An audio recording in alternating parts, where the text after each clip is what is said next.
இங்கே பாருங்கள் ஃப்ரெண்ட்ஸ், இதுதான் எங்களோட வில்லேஜ். இப்போ இங்கேருந்து அது வரைக்கும் அங்கே இருக்க மாடு அதை பிடிக்க போகிறோம். ஃப்ரெண்ட்ஸ், நம்ம மாடுபிடி வீரர் போயிட்டுருக்காரு பாருங்கள். இங்கேருந்து அந்த எண்டு வரைக்கும் போகணும். இந்த லேண்ட் பார்த்தீங்கன்னா இப்போ சம்மர் டைம்ன்றதுனால இங்கே வந்து எதுவும் நெல்லுகள் எதுவும் போடாமல் இருக்காங்க. ஒன்ஸ் கிளைமேட் எல்லாம் சேஞ்ச் ஆன பிறகு இது ஃபுல்லாக பச்சை பச்சைன்னு சூப்பராக இருக்கும். அதையும் நான் உங்களுக்கு அப்டேட் பண்ணுறேன்.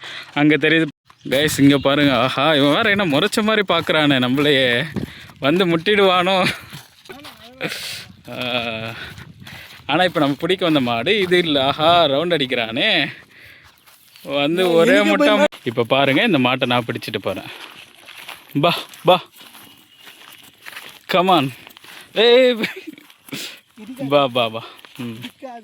பிளாக் கலர் டிஷர்ட்டை பார்த்து எதாவது ஆகுதாடா, அதுக்கு டெம்ப்ட் ஆகிற மாதிரி. சரி நீ போ. நமக்கு இந்த வேலை தான் ஃப்ரெண்ட்ஸ் கரெக்டாக இருக்கும். இது நம்ம எடுத்துக்கலாம். மாடு அது மட்டும் கரெக்டாக அதோட வீட்டுக்கு கரெக்டாக போகும் பாருங்கள். இப்போ நீங்கள் பார்த்துருப்பீங்க, மாடு அது மட்டும் தனியாகவே வீட்டுக்கு போயிடும்.